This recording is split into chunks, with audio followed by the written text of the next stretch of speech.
Привітання, дороженькі. Сьогодні така дата, якую варто вшанувати. Гэта не свято, конечно, гэта вельмі сумная дата.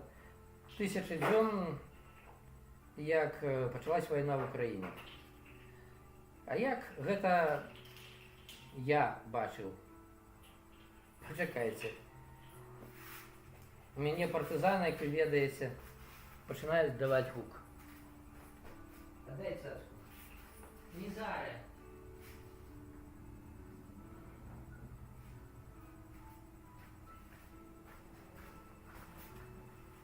Гэта прыйшлось цацку кота забраць.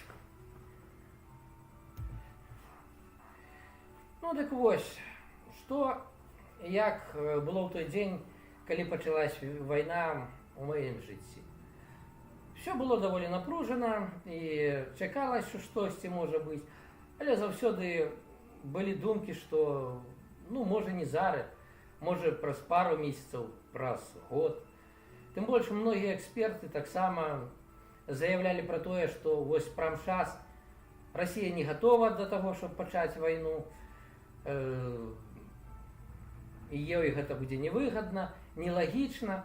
Самое цікавае, што нават некаторыя нашы эксперты што-то падобнае намекалі, такія, якія, як, напрыклад, Егор Лебедок. Вельмі класны наш вайсковы эксперт, які, на жаль, цяпер знаходзіцца ў тюрме. Яму далі 6 гадоў за то, што ён даваў інтэрв'ю розным, як лукашысты называюць, экстрэмісцкім медыа. Была яшчэ і такая штука, як, напрыклад, падрыхтоўка да ўварвання мігрантаў, таму што ў том годзе зімой і мігранцкі крызіс быў, калі в Польшу кідалі кучу сірыйцаў і іншых розных мігрантаў, прям былі штурмы мяжы. Украінцы думалі, што калі адаб'юцца палякі, к ім могуць патрапіць гэтыя мігранты, перанакіравацца. Нават памятаю, як былі абвесткі пра тое, што тэрытарыяльная абарона трэніруецца, каб адбіваць напад мігрантаў, прытым з траўматычнымі пісталетамі. Адным словам, рэальна выглядала, што ніхто да канца не быў упэўнены, што вайна вось будзе прам зараз. Але я, калі шчыра, хоць і думаў, што яе не будзе, але дапускаў, што яна можа здарыцца вось менавіта хутка. Для мяне першым званочкам, што так будзе, стала не то, што былі вучэнні крупныя, якія праводзяцца раз на пару гадоў паміж Расіяй і Беларусю, і што ездзіла куча вайсковай тэхнікі уже даволі доўга па Беларусі. А то, што на аэрадром Лунінец прилетела першая група штурмавікоў Су-24, Су-25. Хто не ведае, Лунінец знаходзіцца прыкладна па прамой в 50 кіламетрах ад мяжы з Украінай. Калі дарогамі, то гэта прыкладна 90 кіламетраў. Гэта адзін з... это другі раён Беларусі после памежнага Столінскага. А сам я жыў в Ганцавічах Брэскай обласці, гэта 150 кіламетраў ад мяжы з Украінай. Для нас это было гэтак жа, як для заходніх беларусаў з'ездзіць на закупы у той самы Белападляску, як для іншых у Хмельніцк альбо ў Чэрнігаў. І як для картвэлаў тут з'ездзіць праз пераход Сарпі у, здаецца, Пашкімаль называецца. Адным словом, гэта пад бокам. Праехаў, вечарам вярнуўся, закупіўся, і вось ты ўжо дома. Гэта фактычна вось пад бокам. І вось, калі прылецелі штурмавікі, эскадрылья штурмавікоў на аэрадром, які быў закінуты да гэтага не адзін дзесятак гадоў, мне мне одразу подалось, что что-то тут намечается нефайнае. До речі, один чоловік тільки глядить, але відпишитесь, як у мене з гуком. Нормально мене чутно і бачно, ні? Ну і хто цікаво мене все ж глядить?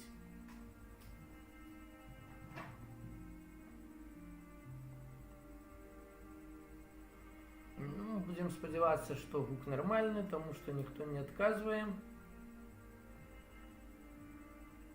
Что ж, протягну. Я подозреваю, что этот стрим не будет долгим, потому что я не уверен, что знайду, что рассказывать, чтобы на целую годину. Ну и вось, коли протягну далей свой оповедание свое. І ось, коли прилетели штурмовики, я почав рыться, шукать з відкритих криниць. Гук хороший, дякую, файно. Значить, протягнем. У записі, сподіваюсь, знойдеться жадаючі поглядеть. Стрим, коли хто не ведає, у мене завсёды на беларускай мове, тому що канал беларускамоўны. Ну, дык вось, коли прилетели штурмовики, я у Фейсбуку зрабіў допіс, в яким з адкрытых крыніц на аснове інфармацыі выклаў, што можна зрабіць, калі раптам нападуць на Украіну, прабачце, калі раптам нападуць на Украіну з тэрыторыі Беларусі. І, ў прынцыпе, тэхнічных сродкаў, щоб знішчыць той аэрадром падчыстую, было дастаткова ўжо на той момант. Такія установкі, як .у, у прынцыпе, Вільха-М таксама павінны былі даставаць, калі дзе-небудзь з лясоў нанесці удар. Але, дарэчы, як вы ведаеце, за всю вайну, у прынцыпе, з украінскай тэрыторыі па Беларусі не было, нават калі гэта вельмі прасілась, не было ні аднаго удара. Вытрымка украінцаў, конечно, мяне паражае. Я б наўрад ці так смог стрываць. Я нават не ведаю, добра гэта ці кепска. Гэта пакажа гісторыя, добра гэта ці кепска. Ну і дык вось, калі прилетела эскадрылля, пасля майго допіса, сталі з'яўляцца відэа і фота, як на вакзал у Луніс прыбывае вайсковая тэхніка эшелонамі. Гэта таксама выклікала пытанне, але все равно крутилось у галаве. Ну, блин, ну невже яны прям час рашацца? Ну, нелагічна ж. Але яны рашылись. Вось аднойчы я лёг вечарам 23-го спаць. Як заўжды прачнуўся ранкам, 10 о 9 гадзіне ранку. У меня такая звычка была ў Беларусі, калі не трэба было на працу. Залез в интернет, и мне одразу куча поведомлений, куча разрывается Telegram, Facebook. Я полез глядеть, и не одно и два поведомления. Война почалась, напала Россия на Украину. Ну я, як завжди, по звичці полез проверять, потому что, ну блин, ну написать можно багато з чого. Може не здарилось. І доволі хутка я знайшов відео, як техніка пересікає, військова російська техніка пересікає паміжний переход на белорусско-українській межі. Це був треш. Я тоді цілий день был в легком шоку. В легком, тому что все ж подозревал, что такое может быть. Весь день повторял. Ой, придурки, ой, придурки. И больше меня, конечно, здивляло то, какие придурки оказались белорусские войсковцы системы Лукашенки. Я разумел, что они будут плясать под дудку российскую, як только им скажут, але все ж думал, хотя бы крышечку хопить какой-то самостойности и мозгов, не дасть зрабіць напад со своей территории. Я помылялся. На жаль, я помылялся. С того дня почались палёты авіяцыі прямо над нашай галавой. Расейцы спачатку наогул не саромелись, нават днём, калі не было аблакоў, леталі. Леталі непасрэдна прямо над горадам, што само по сабе уже выглядае ненармальна, потому что любы самолет, он же може чисто по тэхнічных прычынах пацярпець аварыю. Але ім было пофіг. Я уяўляю, што было б, каб упаў, напрыклад, Су-24 дзе-небудзь на наш горад. А калі б шматпавярховік. Але ім было роўным чынам плеваць. Штука аказалась яшчэ і ў тым, што, як я разумею, расейцы абсалютна не чакалі, што беларусы будуць хоць як-то аказваць падтрымку ўкраіне, хоць хтосьці і хоць як-то супрацьдзейнічаць ім. Але яны в гэтым плане вельмі моцна памылілись. Вельмі хутка з'явіўся такі тэлеграм-канал, як беларускі Гаюн, які заняўся маніторынгам таго, хто адкуль якую тэхніку куды перакідвае, выкладалась гэта в адкрыты доступ. І з'явілись фота з нашай Ганцевіч. Тым ліку фота не толькі наземнай тэхнікі, а і самалётаў. З тых пор расейцы тактыку крыху змянілі. Яны сталі мяняць надвор'е, час, калі лёталі іхнія летакі. Яны сталі днём летаць толькі калі былі аблакі і ноччу. Самы трэшовы варыянт в маёй памяці — гэта калі я сижу дома за вокнамі, са шклопакетамі, в навушниках, гляжу на нормальныя громкасці 10-12 вечара які-то ролик на ютубе, і я перестаю нормально чуць, што там гавораць з-за гула самалёта. З-за гула рэактыўнага самалёта. Уяўляеце, на якой ён вышыні прайшоў? Чтоб вось так можна было заглушыць і чтоб прабілась скрозь окны і навушнікі. Гэта само сабой падняла ўвесь горад. Яшчэ першыя мои здзіўленні былі, калі адны з першых удараў былі па тэлевежы ў Роўна. Ну тэлевежа, що, вайсковы аб'ект? Хаця, калі ўключыць логіку, зразумела, мабыць, расейцы думалі, што вось час будзе адрублена поўнасцю апавяшчэнне для людзей, поўнасцю падпітка ідэалагічная пра то, што і як. І людзі разгубяцца, не будуць ведаць, што рубіць, і адразу такой лапкі падымуць. Расейцы ж думалі, што яны захопяць за 3 дні Кіеў, і ўсё ў іх будзе добра. Дарэчы, яшчэ адзін цікавы момант. Незадоўга, літаральна за тыдзень да нападу расейцаў, в стрыме на канале «Мілітарны» Тарас Чмут пра магчымае развіццё падзей проста апісаў фактычна нават колькасна тое, як здарыцца напад, што каля 20-28 верталётаў з дэсантам рвануць уздоўж русла Днепра і высадзіцца прям у радавым квартале ў Кіеве.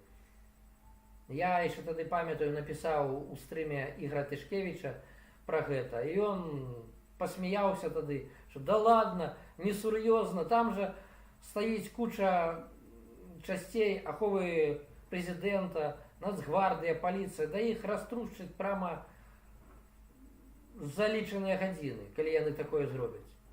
А прыкіньце, яны такое зрабілі. Толькі паляцелі не ў радавы квартал, а в аэропорт Гастомель, спрабуючы захапіць яго.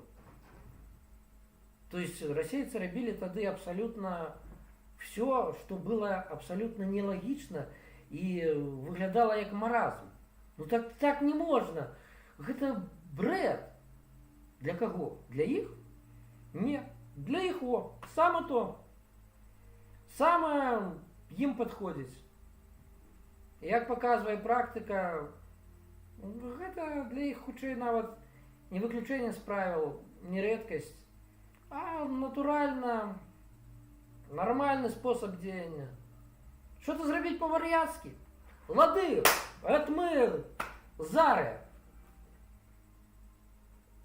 Ну, тут трэба ўлічваць такую культуру і на будучыню, як з імі маць справы.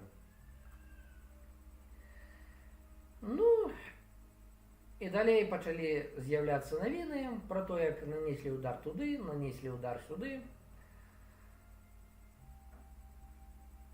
З'явілася навіна ад майго сябра з Івана-Франкоўска. Я нават не ведаю назваць імя і прозвішча, ці, мабыць, ўсё ж не трэба. Я з імі дагэтуль сябрую. Ён ваюе. Мужик, нават не хлопец, 50 з невялікім гадоў. Пашоў добраахвотнікам адзін з першых. Удар быў нанесены так, што быў пашкоджаны в тым ліку яго дом выбуховай хваляй. Это все ў першыя ж дні вайны. Потым пачалі па аднаму в асноўным добраахвотна ісці маі сябры. Пайшоў і мой сябар, к якому я некалі ездзіў у госці, Олег Кучер. Таксама 50 з невялікім гадоў было мужику. Все больш сваіх сяброў украінцаў я бачыў у вайсковай форме. Вельмі пачаўся быў тады трэш наезду на беларусы, на беларусаў з боку украінцаў. Была такая нават выраз, нецэнзурны, але я назову яго так, як он є. Ябаныя беларусы. Быццам мы вінныя в тым, што прям не сталі лавіць рукамі ракеты, не ляглі сярод дарогі, што танкі зупыніць, не павалілі дрэвы. Ну, конечно, цікавая думка, але мне прыйшлось вельмі шмат тлумачыць, паказваць, расказваць, што, як і чаму ў нас робіцца. І, напрыклад, з маіх сяброў на той момант украінскіх, мабыць, толькі 1 ці 2 чалавекі паступова не вытрымалі і выдалілі з сяброў. Вот зараз узгадываю, нават 3 чалавекі. І з гэтых 3 чалавек 2 вярнулись назад праз некаторы час. Не, 4. 2 не вярнулись, 2 вярнулись. А было на той момант у мяне больш 20 чалавек. Што ж я рабіў, акрамя сидзець і крычаць: «Падлы, чтоб вы разбились нафиг!» Што, дарэчы, я таксама рабіў кожны раз, як чуў пралёт самалёту. Ну што, спрабаваў адразу, як толькі чуў гул самалёта, першае, што рабіць, это каму в Телеграме, каму в Фейсбуку адразу пісаць, што к вам полетели. Я разумеў, што там є якія-то радары, магчыма, працуе якая-то супрацьпаветраная абарона з украінскага боку, але ж мне здавалось, што кожная хвіліна мае значэнне, чтобы успеть что-то зрабіць не толькі для вайскоўцаў, а для моих сяброў. Поэтому мне хоть и писали, что мы все сами наши бачаць, мы все ведаем, не подставляйся, я все равно это рабіў. Часам ночью спрабаваў выскочить с фотоаппаратом и поздымать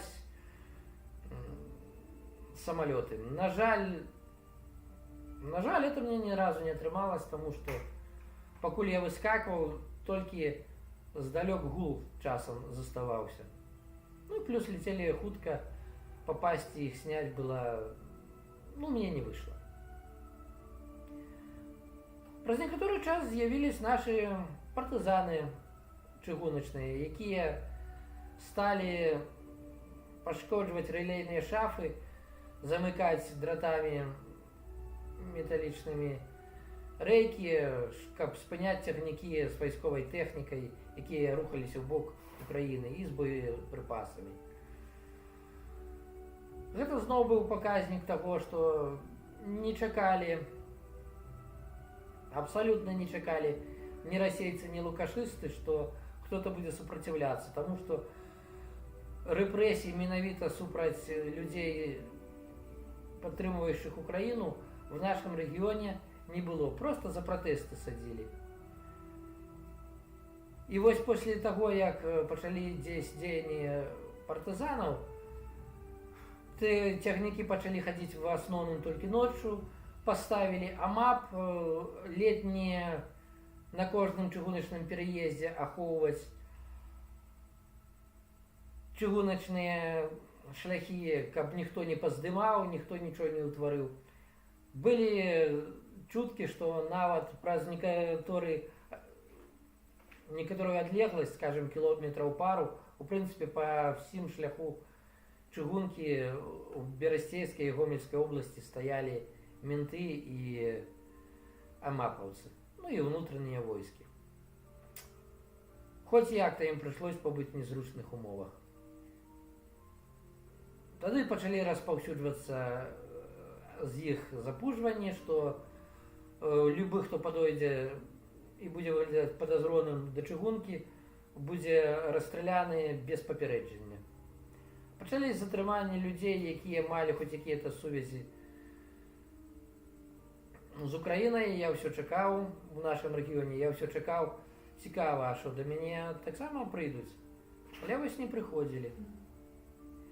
Была яшчэ такая штука. 27 лютага быў рэферэндум канстытуцыйны, калі Лукашенко хацеў сваю канстытуцыю правесці. Ён думаў, ціха, мірна ўсё будзе.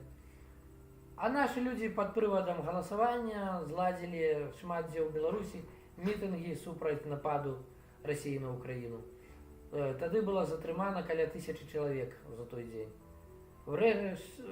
Агулам выйшла, як пісалі, каля 10 000 чалавек в розных месцах па Беларусі. Нават на той момант рэпрэсіі былі не зламалі беларусаў. Мы што-то рабілі. Хто што мог. Я мог бы расказаць, канешне, што акрамя здымак спрабаваў я рабіць. Ну, думаю, падказваць засранцам, якім это цікава, за што на мяне можна было б завесці крыміналку, я не буду. Хай працуюць. Я нават не буду гаварыць, ці рабіў я што, ці не рабіў. Я не ведаю. У мяне памяць адшываю.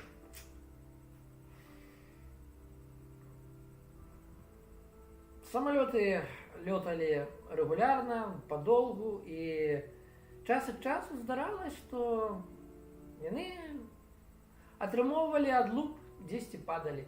Так, напрыклад, вельмі вялікая радасць была, калі упаў адзін са штурмавікоў у Лунецкім раёне ў балота. Яго вельмі доўга шукалі. Аднойчы ноччу прачнулись куча людзей, дзесьці каля 1 гадзіны ночы, як что-то бахало і страляло в небе даволі доўга. Я тады выбег з фотоапаратам, людзей куча было в окнах і на балконах, все хацелі убачыць, дзе ж это што. Распаўсюджвалі розныя чуткі, маўляў, што гэта іскандеры пускаюць. Урэшце-рэшце, як я высветліў, гэта падбітыя расійскія знішчальнікі вяртались в аэрадром Ліда. І ляцелі яны недалёка ад нашага горада, у іх былі пашкоджаныя рухавікі. На жаль, яны дацягнулі да аэрадрома. Здаецца, тады было пашкоджана 2 летака, на маю памяць. Пра то, што я выбег, я таксама, само сабой, напісаў сваім сябрам і в Украіне, за што на мяне вельмі моцна былі пакрыўдзілись, што, маўляў, ты шо? Хоць адзін чалавек, як што з нашага боку, і хочаш тако па-дурному загінуць? Ну, прабачце, калі я маю фотоапарат і ўмею ім карыстацца, ну, у маім разуменні грэх не паспрабаваць это выкарыстаць. Гэта ж занатаваць важную рэч для гісторыі. Тым больш в той момант, ну, ты не адчуваеш страха. В той момант тебе бере азарт что-то зрабіць. Было падалось, што завяршылась трансляцыя. Я памыліўся, працягнем. Сколько, до речі, я розказую? 25 хвилин уже.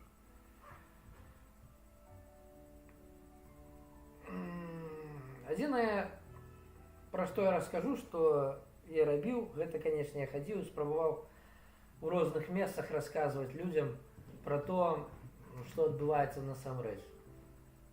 Людзі многія, хто не ведаў, як рэагаваць, хто ў прынцыпе не чытаў навіны, хто баяўся хоць як-то рэагаваць. Але, на жаль, былі і тыя, хто выказваўся, што Расія малайцы, Расія правільна, але ўсё ж такіх, хацеў мацюкнуцца, скажу цэнзурна, такіх даўбадзятлаў было мала. На жаль, былі некаторыя такія даўбадзятлы сярод маіх блізкіх знаёмых і нават тых, каго я некаторы час лічыў сябрамі. Да. Все гэтыя людзі паступова пашлі лесам. Замест іх з'явіліся іншыя, не горшыя і надзейныя людзі.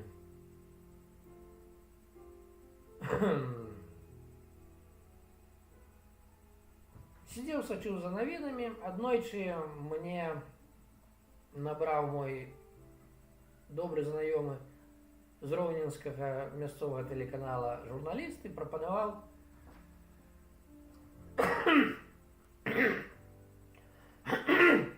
прабачце, і прапанаваў мне выйсці ў стрым, ну і расказаць, што я бачу, свае думкі аб тым, што як адбываецца. Ну, шчыра кажучы, было крышачку нечакана, але я пагадзіўся. І вось узгадваю, як фактычна днём, хаваючыся, у мяне ў хаце у Беларусі была крэпкая, такая хорошая акустыка, суседзі чётка маглі, як мінімум, некаторыя суседзі чуць, што я гавару. А я ад вуліцы в самы далёкі пакой сеў, закрыўся і выйшаў у стрым. Адзеў тады балаклаву.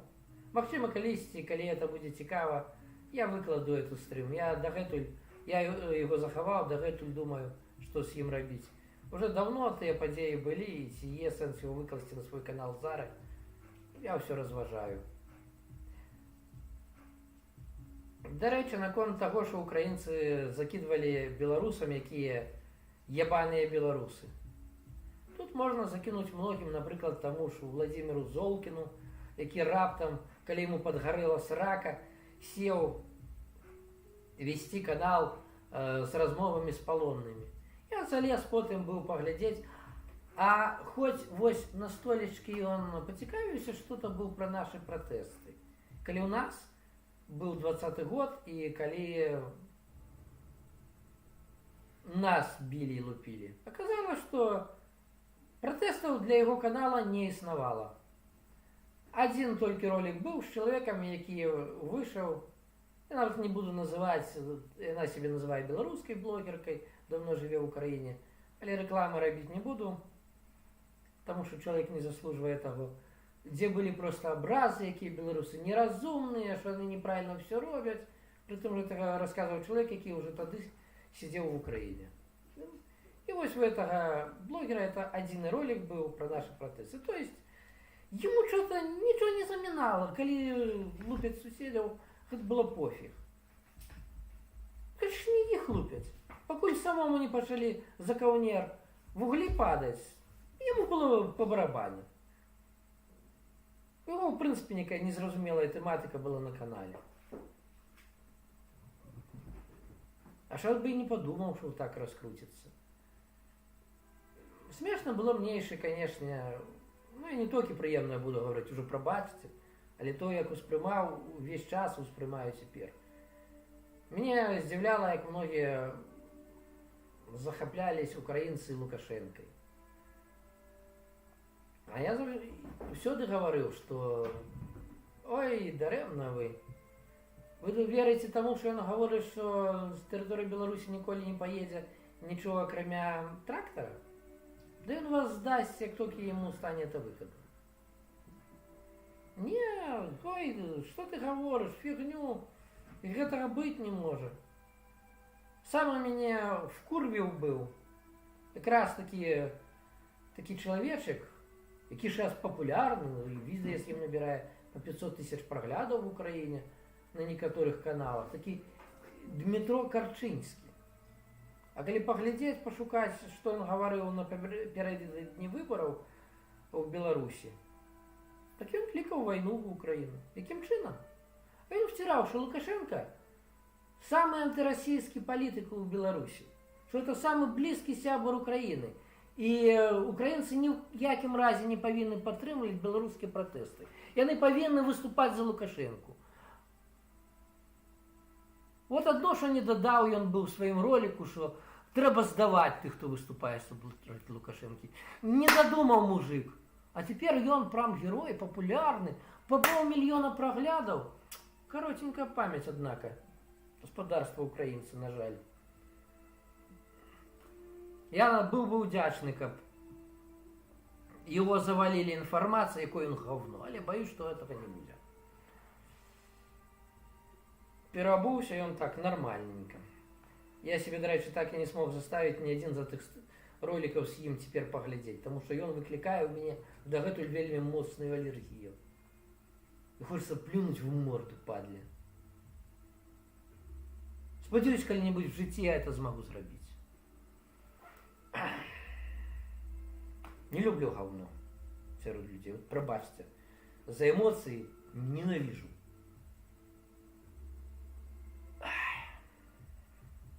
Ну, протягну далей. Про наших партизанов можно сказать, что только зарегистрированных выпадков было диверсий на чыгунцы 80. Гэта признали сами лукашистские улады.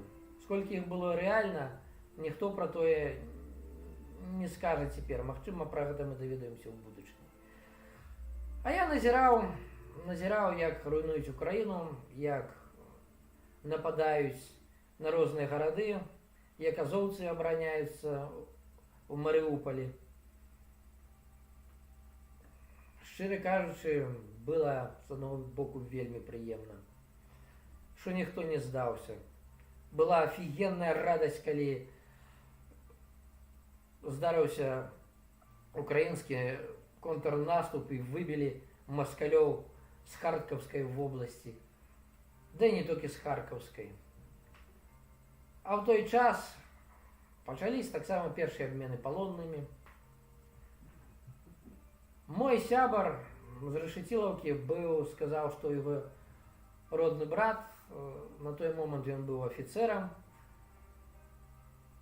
і в адзін з першых дзён забыў, вот выскочила з головы, якая-то вёска каля беларуска-украінскай мяжы на літару Д. Он попаў у палон, і калі яго аддавалі, ему пашкодзілі калені, чтоб ён не мог больш воеваць. І такое было. Потым узгадываю, як прилетали до маёй найлепшай сяброўкі доўгі час Вікторыі Харышман. Ракеты в Кременчуг. Она жила в гуртожитку за 700 метров от... За 700 метров от нафтаперапрацоўчага завода. І калі дзе-нибудь чытаў, што вось прылёт в Кременчуг, першае, што рабіў, это пісаў: ты як? Целая, живая, здоровая? Калі чалавек не адказваў адразу, весь сидзеў на нервах, як на іголках. Дзіўна здаецца, але за сябе заўжды менш баішся, чым за кого-то іншага. Калі мой сябар адзін, другі прападаў з гарызонта, які быў в арміі, таксама адразу пачынаў нервавацца, што ж рабіць. І калі чалавек з'яўляўся на гарызонце, адразу была радасць, што вось нарэшце ўсё ў парадку. Пам'ятаю, як з-під Херсона разностайные видео мне досылал, показывал Олег Кучер. И рассказывал, что это ему шлють его побратимы з інших часток, а ён в учебці знаходиться. Ну, блин. Ну, я робив вигляд, що я веру, але ж, ну, зрозуміло, що большая часть этих відео були зняті ким-то, з ким він був, тим самим. Потім так і оказалось. Ён зачищав многие населенные пункты в Херсонской области. Был кулеметчиком на той момент. Никогда не забуду его фотку с ДП-27 с ручным пулеметом Дегтярова, як он был в учебнице. Бородатого, а он был без бороды, коли я был его в гостях. Пам'ятаю, як моя сябровка Віка з Кременчуга бегала, хоч як-то допомагати, рихтуватися к магчимому захопу, відбиттю магчимого захопу Кременчуга. А була спроба, коли здавалось вось-вось ворвуться у Полтавську область російці. Як вона робила бутельки з запальною сумістю. Гэта все проходило праз моё сердце, праз мою душу. Першие месяцы нападу я часто в некоторые дни одночасово размаўляў з 20 чалавекамі, спрабуючы штосьці патлумачыць, паказаць, расказаць украінцам нашим. Я тады зарабіў сабе быў гипертонию. После этого у меня, кроме моей астмы, стал конкретно скакать кровяный тиск. Чего до этого треба признать не было. Я вельми думал, что робить с моим каналом в YouTube. Ці хаваць відэа, якія кампраметуючыя, ці не хаваць. Вырашыў, што плевать, что хотели, могли и так прибрать себе в папки и заховать лукашисты, поэтому ну что я буду ховать. На той момент я, до речі, был уже долгий час без працы, потому что осенью 21 года меня вымусили звольниться. И после некоторых спроб все же знайти працу, я раскінуўшы мозгами, зразумеў, што мне не трэба ні на якую працу хадзіць, тым больш у мяне быў некаторы доход пасіўны, які он мне, дарэчы, зараз пакуль яшчэ є. І я рыхтаваўся, мяне папярэджвалі, што мяне звольняць, пастараюцца, яшчэ за год до того. У меня была подушка бяспекі, якую я адкладваў, ну, на гэта можна было як-то жыць. Я ведаў, што калі я попаду на працу, ну, я просто, як аховнік, бачу, як это адбываецца, то это будзе месца, адкуль мне хутчэй забяруць, чым адкуль-то яшчэ.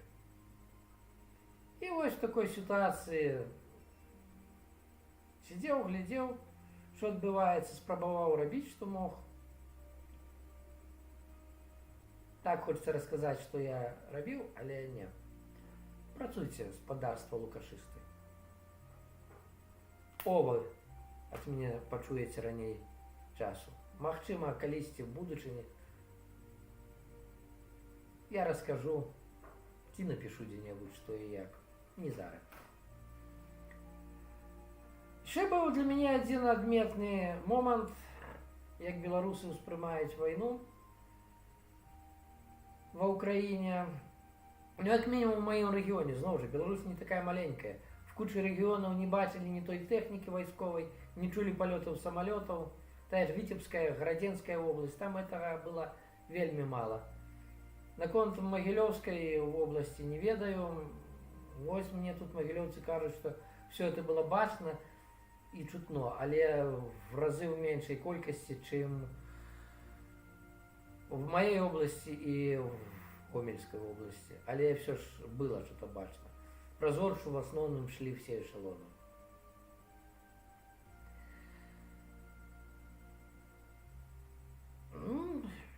І на сваім канале я быў посціў першую чаргу чытанкі, таму што тэхнічна гэта было магчыма зрабіць, і на гэта хапала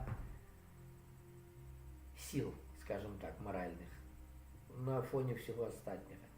Ну і тады ж я пачаў рабіць кухарскія відэа, кухарска-гістарычныя, спрабуючы паказваць тым, хто не зразумеў беларусам, што не маскалі нам блізкія, не яны.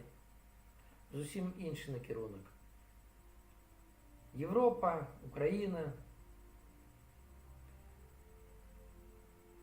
Адметна для мяне было яшчэ тое, што калі пачалі абстрэльваць зімой 22 года інфраструктуру расейцы, чтобы оставить без света, чтобы загнать в каменное стагоддзе украінцаў, нашы беларусы вельмі моцна гэта хірова ўспрынялі.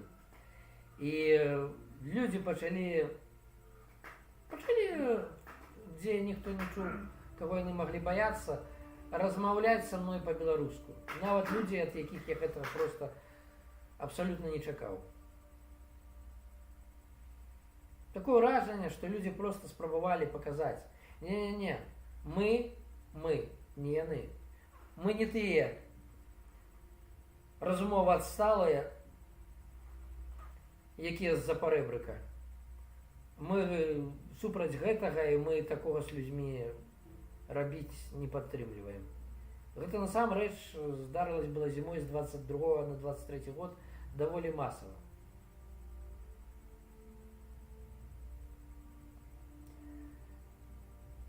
Ну, а я назіраў, дапамагаў інфой, дзе мог, і спрабаваў рабіць свой канал. Тады яшчэ заставаўся такі Алексей Вожык, які зараз у Гданьскі, якія перагучкі прыкольныя робіць. Таксама у яго былі некалькі ролікаў, якія канкрэтна сатырычныя былі перагучаныя і паказвалі, што можа быць в будучыні в Украіне, як быццам адчуваў чалавек. І ён нават на некаторы час быў схаваў свой канал, таму што думаў, што вось прыйдуць, схопяць і будзе гамон. І спрабаваў патрапіць, выехаць з Беларусі і патрапіць у Польшчу. Прабачце, зірну, хто-то напісаў камент, можа адказаць трэба. Ох ты, прывіт зрыўнага! А хто? Олена... Блин, маленькі шрифт почтам прачытаю. Прыязджайце да нас після перамогі. Мару аб гэтым. Спадзяюсь, калісьці гэта здарыцца. Дзякуй і вам прывітанне.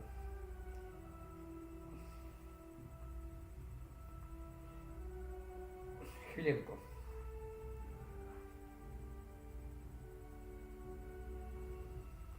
Эмоции таки пробиваюсь. Як я не стараюсь стрымлівацца, эмоции пробиваюсь.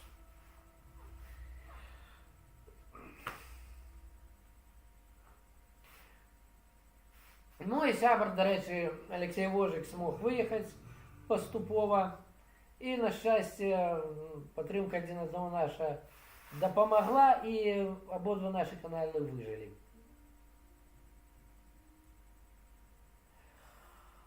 А вось адразу пасля Нового года, 23 года, я нешта зноў перастаў атрымліваць звесткі ад свайго ж аднаго з найлепшых сяброў з Решетиловкі. Мне пачалі круціцца думкі, што такое, чого чалавек не адказвае. Я тады яшчэ 31-го успеў павіншаваць яго, і ён напісаў «Смерть всім нашим ворагам». Я памятаю, що я тоді адказав так, згодны. На жаль, больш нічога не дадаў, аб чым, дарэчы, так і шкадую. І вось 11 студзеня прылецела навіна, що ён загінуў в Салідары. На той момант ён уже стаў тым, кім хацеў, ён увесь час, так як узрос все ж бегаць пешу не вельмі дазваляў доўга, ён хацеў стаць кіроўцай якога-небудзь транспартнага сродка, ці БТР, ці БМП, ці авто. І вось аказалось, што ён быў на той момант уже кіроўцам сістэмы ППО, загінуў падчас абстрэлу. Гэта быў, конечно, адзін з крэпкіх удараў для мяне. Я доўга перажываў смерць сябра. І нават на 40 дзён яго зрабіў ролик, які, не гледзячы на рызыку, кожныя выходныя, суботу, нядзелю адкрываў і рабіў агульнадаступным на выходныя, думаючы, што лукашысты, на выходных тады не дадумаюцца прасекці, што на маім канале такое є. Здаецца, гэта апраўдала сябе, таму што да весны 23-го да мяне, ў прынцыпе, ніхто не прыйшоў грукацца ў дзверы.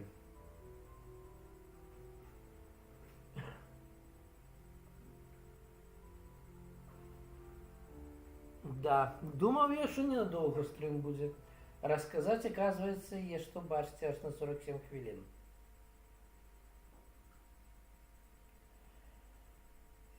А 23 год, конечно, цікавы аказаўся для мяне тым, што аднойчы нарваўся. Я ведаў, што так будзе, калі я расказваю, што робіцца ў Украіне людзям. Я прытым нават в некаторых людных месцах, не буду зноў жа паліць людзей, якія пры гэтым прысутнічалі, таму не скажу дзе. Але нарваўся на таго, хто мяне адразу выклікаў падазрэнне, мне адразу шчолкнула ў галаве, потому як сябе вёў малодзенькі хлопчык адзін, які пытанні задаваў, што паходу гэта мяне здасць. І літаральна праз некалькі дзён у суботу мяне першы раз і пагрукалі. Про эту гісторыю я тут расказваць не буду, гэта для іншай тэматыкі, але сутнасць тым, што тады я вылузаўся, пачаў хавацца не дома днём і часам нават ноччу на всякі выпадак, чакаючы, можа, это выпадковасць была, можа быць, я памыліўся. І фактычна праз недоўгі час ко мне зноў пагрукалі, толькі на гэты раз уже было бачна, але зноў жа падрабязна, тут я это расказваць не буду. В выніку мне прыйшлось хавацца прыкладна 3 месяца, і пасля чаго я з дапамогай некаторых наших арганізацый, чыста дапамога была кансультатыўна, не больш, але все равно карысная, вырашыў, што адзіны варыянт мне патрапіць у Сакартвела, і арганізаваў сабе все гэта. І я аказаўся в Батуме. В Батуме аказалась куча украінцаў. Яны робяць кожны дзень акцыі, кожнадзённыя, час ад часу крупныя акцыі, плетуць сеткі, збіраюць грошы на ЗСУ. Я стаў даволі часта, вельмі рэгулярна ўдзельнічаць в гэтых акцыях.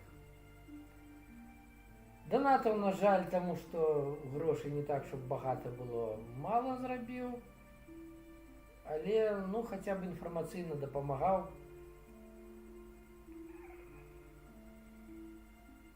Раскідваў, куды мог, інфу пра зборы ці нашых батумскіх, як яны называюцца, майданаўцаў, альбо маіх сяброў, якія збіраюць грошы на ЗСУ, знаходзячись цяпер в Украіне. І вот так для мяне была. Былі гэтыя 1000 дзён. Морально на мяне высмажылі, конечно, конкретно. Разам з чаканнем таго, што, прыйдуць лукашысты. Потому что было за что не толькі за падтрымку краіны дакалупацца. Ну, в прынцыпе, вось прыкладна. Так гэта бачыў я і бачу на дадзены момант. Што ж, бачу, што хоць пакрыху паглядзелі мяне 13 чалавек за ўвесь час, 3 падабайкі. Дзякую. На дадзены момант глядзіць 2 чалавекі. Дзякую, хто мяне глядзеў. Хто мой трындзёж вытрымаў. Калі хто будзе глядзець запісу, для прасоўвання гэтага відэа буду ўдзячны, калі паставіце падабайку і напішыце, ну калі вам бяспечна, таму што в Беларусі за такое могуць, конечно, дакалупацца, безумоўна, хоць мой канал пакуль не экстрэмісцкі. Так што за камент, падабайку і за расшар свайго відэа, щоб яго больш хто пабачыў, таксама буду ўдзячны. Стрым, у прынцыпе, быў не запланаваны, я яго задумаў сёння. Спадзяюсь, гэта на якасці яго не сказалось, альбо не моцна сказалось. Якщо, напишите про гэта. Калі каму не спадабалось, так сама пішыце. І палец вниз таксама ставце, это таксама карысна для прасоўвання канала. В прынцыпе, блаяць можаце. Дарэчы, калі раптам зойдуць на мой канал боты расійскія, прывітанне, даражэнькія. Поднимите прогляды мои, пишите, говорите, які я говнюк, і такі-сякі чалавек, як мне трэба зрабіць прыемна. Не першыню я такое буду читать. Ну, а всем, хто глядзеў з задавальненнем і паглядзець в запісу мой ролик. До побачення, до новых сустрэч.